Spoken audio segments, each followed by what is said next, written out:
Yan uwa barkanmu da sake kasancewa a cikin wannan YouTube channel namu ta yadda TV.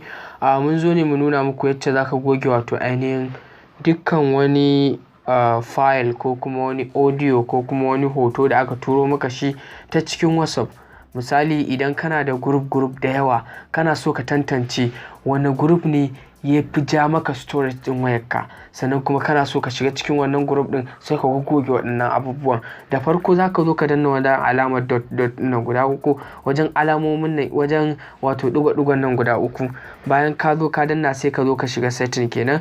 Bayan ka zo ka shiga cikin setting sai ka danna inda aka saka storage din nan kamar yadda kuke gani. Sannan sai ka zo ka danna wato ainihin managing storage. So managing storage kamar yadda kuke gani, wannan sunnar manzo sallallahu alaihi wasallama ta ja mana 317.2 ga wannan labarin zuciya, shi kuma ya ja mana 143.